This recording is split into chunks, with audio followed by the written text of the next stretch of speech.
poin ini sudah Ibu ganti apanya,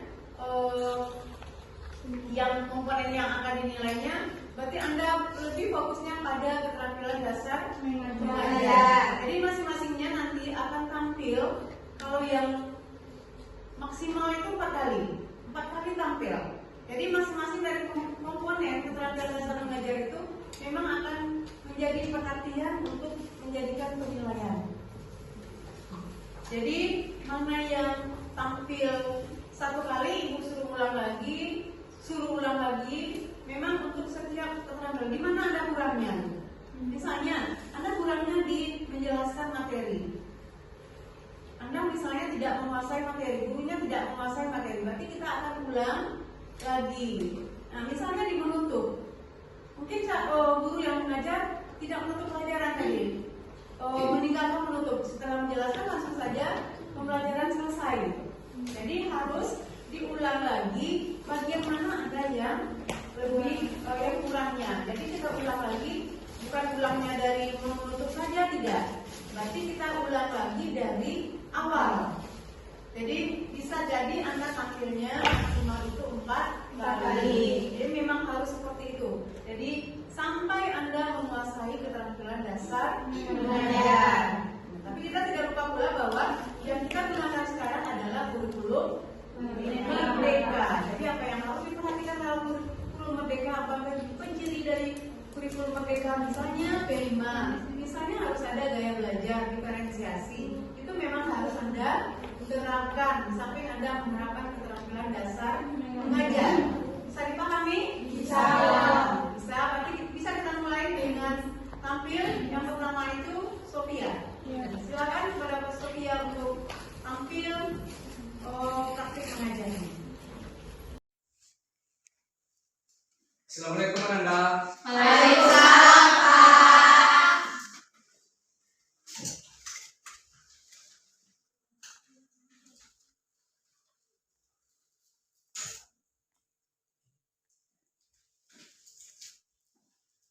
Selamat pagi Anda.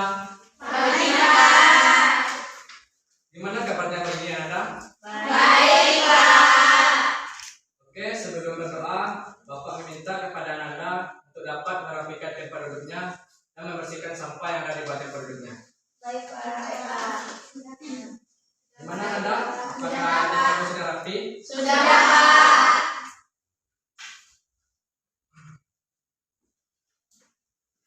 Ketua kelasnya siapa di sini Anda? Pak. Kepada ketua kelas tolong dipimpin doanya. Sebelum kita mulai pembelajaran, marilah kita berdoa. Berdoa dimulai. Berdoa selesai. Baik, Bapak akan mencekkan dari Anda. Apakah ada dari Anda yang tidak hadir hari ini? Hadir semuanya, Pak. Hadir semua ya? Iya, Pak.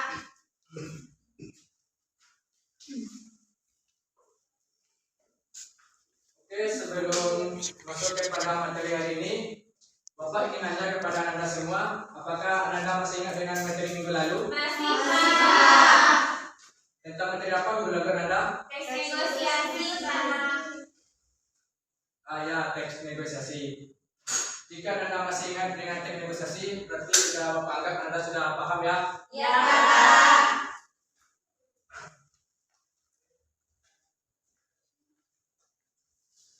Baik, sebelum masuk pada materi hari ini, Bapak akan menyampaikan capaian pembelajaran kita hari ini, yaitu peserta didik mampu memahami informasi berupa gagasan, pikiran, pandangan, arahan atau pesan dari berbagai jenis teks, deskripsi untuk menemukan makna yang tersurat dan tersirat. Dengan tujuan pembelajarannya itu Anda mampu memahami tentang pengertian, ciri-ciri, struktur dan teks deskripsi. Terus peserta Anda dapat mengidentifikasi karya penulisan pada teks deskripsi.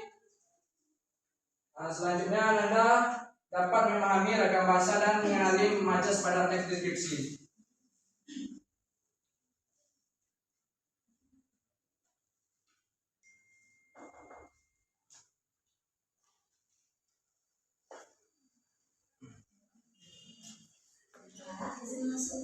Ya, oke.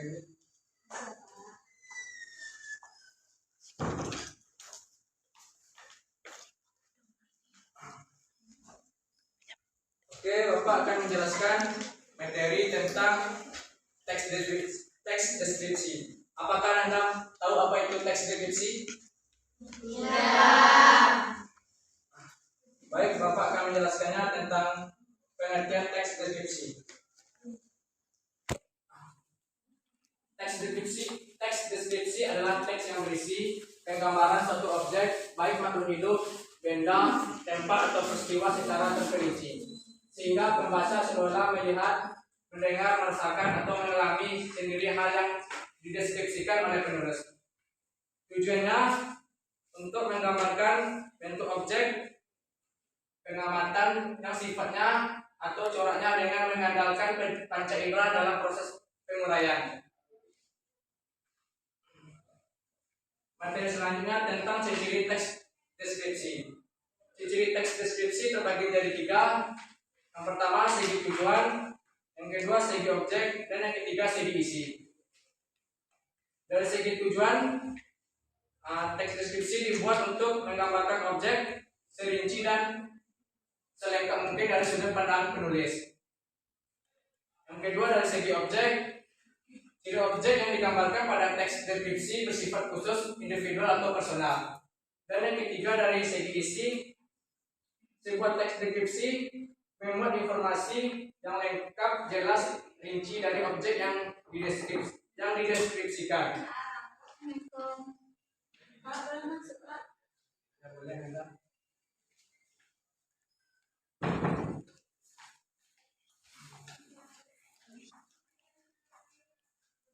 Itu ciri-ciri teks deskripsi. Apakah Anda paham dengan apa yang Bapak sampaikan?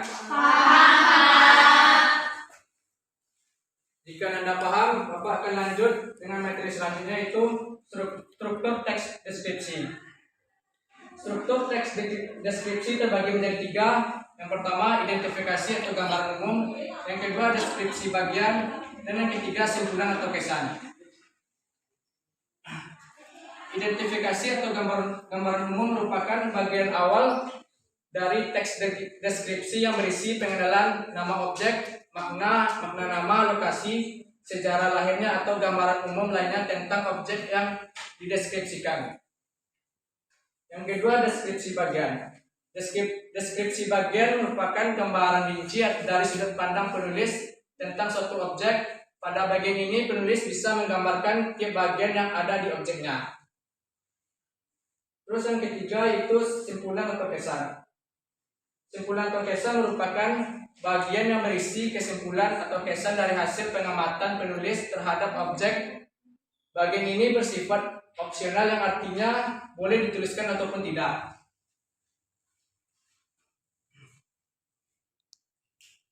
Materi selanjutnya yaitu kaidah kebahasan teks deskripsi.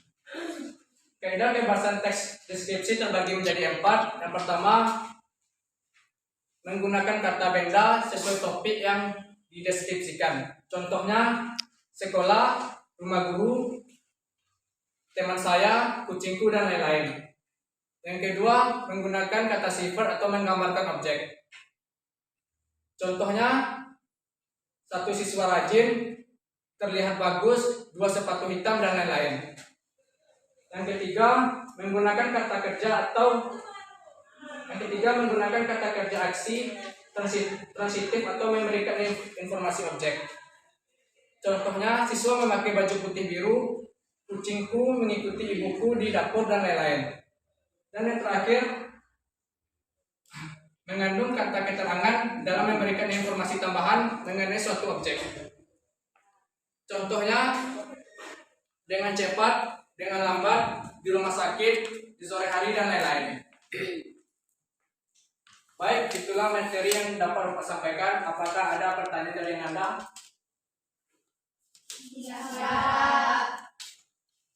Jika tidak ada, Bapak akan menampilkan sebuah contoh teks deskripsi.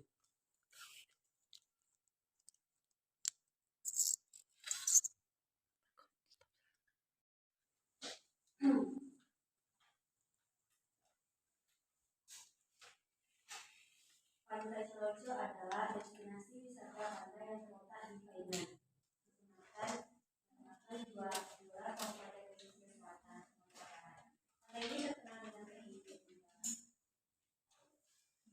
Pantai ini terkenal dengan keindahan alamnya yang memukau, menjadikan salah satu tujuan favorit bagi wisatawan lokal maupun mancanegara. Pantai Serojo menawarkan hamparan pasir yang bersih dan air laut yang jernih, cocok untuk berenang dan bersantai. Ombak yang tenang membuatnya aman bagi pengunjung dari segala usia. Salah satu daya tarik utama pantai ini adalah pemandangan matahari terbenam yang mempesona, menciptakan suasana romantis dan menenangkan bagi para pengunjung. Di sekitar pantai terdapat jembatan yang menghubungkan ke Pulau Batu Kareta, sebuah pulau kecil yang dapat dicapai dengan berjalan kaki. Pulau ini menawarkan pemandangan alam yang indah dan menjadi spot favorit untuk berfoto. Selain itu, pengunjung juga dapat menyeberang ke Pulau Cibuang dengan perahu. Pulau ini memiliki pantai berpasir putih dan situs sejarah yang berupa reruntuhan benteng Portugis serta makam Madam Van Kempen yang menambah nilai historis dari kunjungan ke tempat ini. Pantai Serojo dilengkapi dengan berbagai fasilitas pendukung seperti gazebo, area parkir, toilet umum, musola, serta warung makan yang menyajikan kuliner khas daerah. Bagi pengunjung yang ingin mencoba aktivitas air, tersedia penyewaan peralatan snorkeling, banana boat, dan jet ski. Untuk menuju Pantai Serojo, pengunjung dapat menempuh perjalanan sekitar 2 jam dari Kota Padang dengan kendaraan pribadi atau umum. Dulunya, kawasan Pantai Serojo merupakan area pemukiman biasa yang digunakan oleh warga sekitar untuk mengembala sapi, sehingga dikenal dengan sebutan kandang Jawi. Namun sejak tahun 1980-an, pantai ini mulai dikenal luas karena keindahan alamnya, terutama saat matahari terbenam. Seiring waktu, komunitas seperti melakukan berbagai pengembangan untuk meningkatkan kenyamanan dan daya tarik wisatawan, menjadikan Pantai Serojo sebagai pariwisata di pesisir selatan. Terima kasih kepada Nabila. Oh iya, Pak.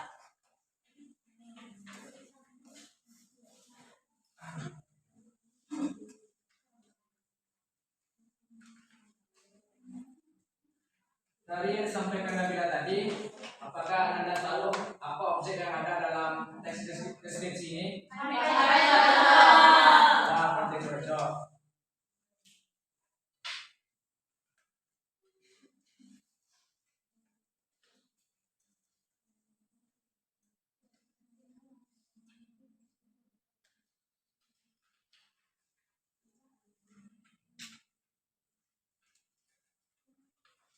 Pak, boleh mencoba Pak? Boleh Anda silakan. Baik, itulah sebuah contoh dari teks deskripsi. Apakah Anda paham teks apa itu teks deskripsi? Baik, jika Anda sudah paham, Bapak akan memberikan Anda tugas sebuah KPD dan Anda dapat mengerjakan sesuai arahan yang ada di tugas.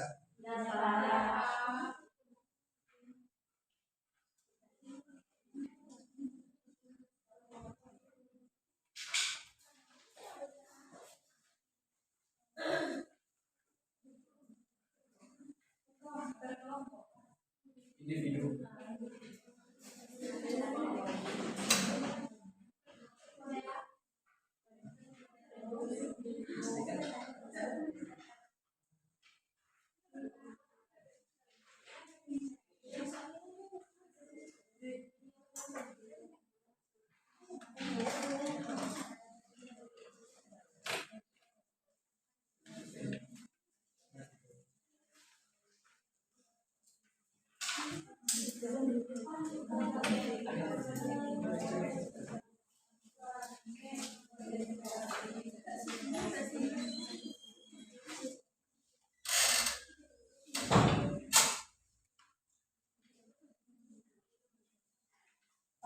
Baik,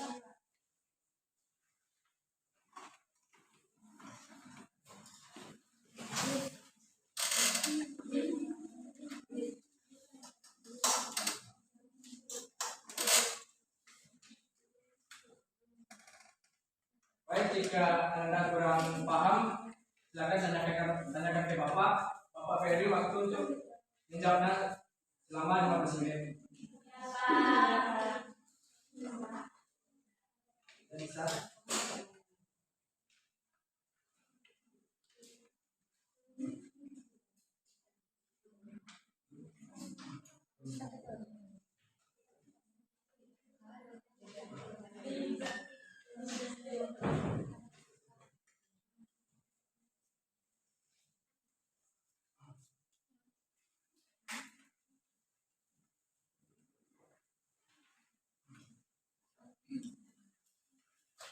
Untuk tugasnya Anda yang menjawab hanya nomor 1 saja ya.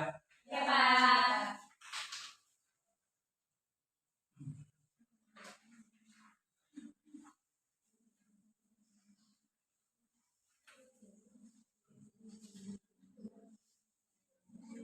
Sudah siap, Pak. Sudah siap? Apakah sudah siap semuanya Anda? Sudah. Baik, Bapak meminta perwakilan dari Anda untuk mempresentasikan di depan. Siapa yang bersedia Anda? Kepada Isil disilakan.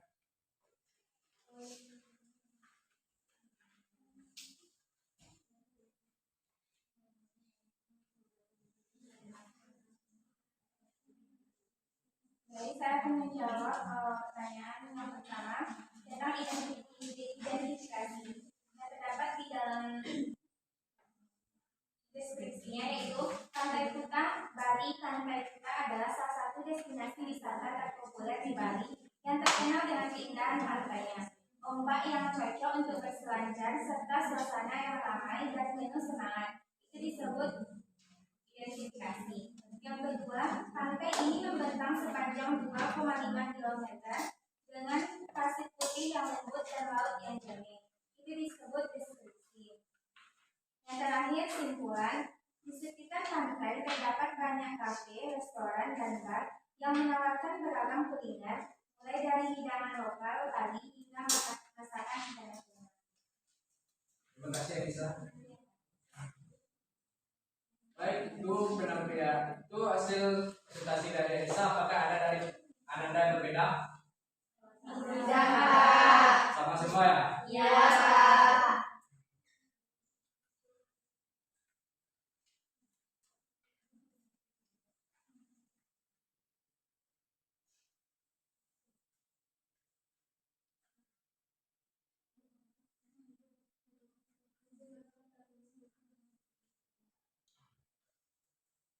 Baik, itulah materi kita pada hari ini. Bapak akan menyimpulkan materi kita, yaitu teks deskripsi adalah teks yang menggambarkan suatu objek secara jelas dan rinci dan dengan melibatkan panca indera sehingga pembaca seolah bisa merasakan langsung objek tersebut. Tujuannya adalah menyampaikan gambaran objek secara konkret dan subjektif sesuai sudut pandang penulis. Teks ini memiliki ciri-ciri khusus dalam hal tujuannya, objek, dan isi, serta disusun dengan struktur identifikasi, deskripsi bagian, dan kesimpulan. Dari segi kebahasaan, teks deskripsi menggunakan kata benda, kata sifat, kata kerja aksi, dan keterangan untuk memperjelas gambaran objek yang dideskripsikan. Apakah Ananda masih ada yang ditanyakan? Tidak.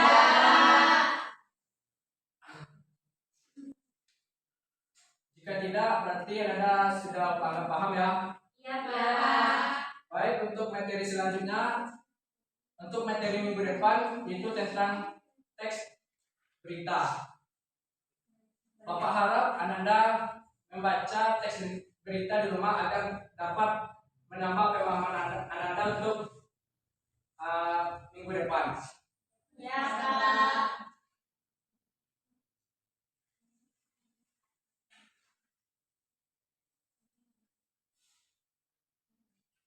Baik, sekian materi untuk hari ini. Bapak tutup. Assalamualaikum warahmatullahi wabarakatuh. Waalaikumsalam warahmatullahi wabarakatuh.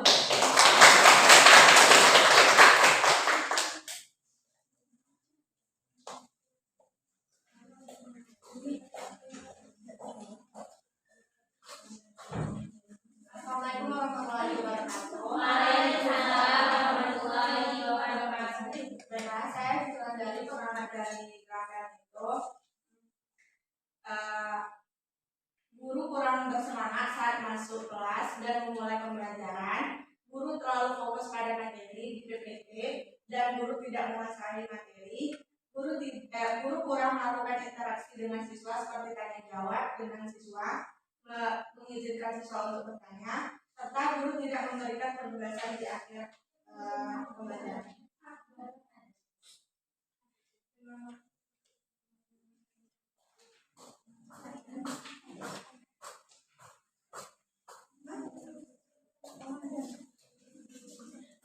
Baiklah, saya Mardia Fadrin akan mengomentari hasil penampilan dari Bapak Guru Dito.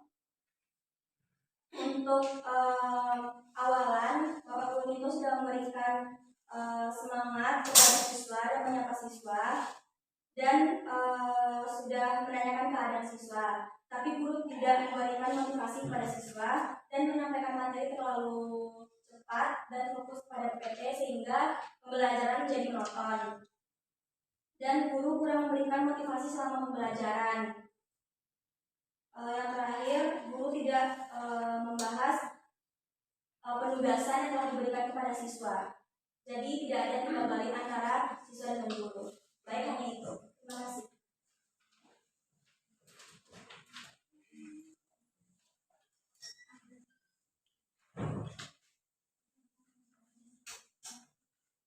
Bagaimana nih kawan? Sebutannya dulu. Bagaimana rasanya tadi mengajar? Benar, ya. Mengajarkan elemen membaca ya, elemen membaca tentang teks dan deskripsi.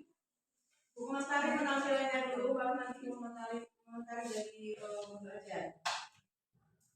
Sama mungkin dengan pengamat sebelumnya, tidak ada komunikatifnya dengan siswa, gurunya menonton ya. Ya, karena guru fokus dengan menjelaskan materi, dengan membacakan yang ada di PPT tanpa menyapa siswanya. Kemudian Anda harus pula tidak fokus dengan materi, tidak harus pula sama persis apa yang kita sampaikan dengan definisi atau konsep dari teks deskripsi. Teks deskripsi adalah kan tidak harus seperti itu. Anda boleh memancingnya dengan ini dalam teks deskripsi. Anda pernah melihat sesuatu, pernah Anda menuliskannya. Kalau kita menuliskan teks deskripsi itu seakan-akan pembaca itu juga berada di tentang apa yang kita gambarkan, seperti itu ya. Teks deskripsi. Nah, kan bisa dengan memulainya dengan seperti itu. Tidak harus dengan konsep pengertian yang membuat siswanya diam mendengarkan. Kebetulan ini teman-teman Anda. Tapi kalau yang anak SMA nanti, siswa SMP yang Anda ajar, kalau gurunya sibuk dengan PPT-nya, nanti siswa bakal ada siswa lo. Ya. Kemudian gurunya seakan berceramah menjelaskan materinya, tidak komunikatif ya, terkesan guru tidak menguasai materi. Ya. Nah, Ibu baca di sini di modul ajarnya menggunakan self-direct reading, teaching ya, self-direct. Apa yang menggunakan?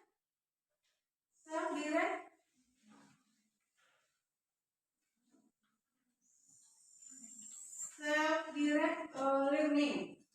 Ya, itu langkah-langkah dari self-direct itu mulai dari merencanakan, implementing, siswa aktif dalam akses berbagai sumber, monitoring. Ini tidak dilaksanakan oleh gurunya. Dan juga di dalam langkah-langkah kegiatan di modul ajarnya juga tidak menggambarkan menggunakan self-direct.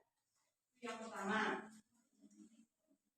tinggal model ya, dari Pak Ditonya model tinggal model, guru mengajar tidak sesuai dengan apa yang direncanakan di modul ajar.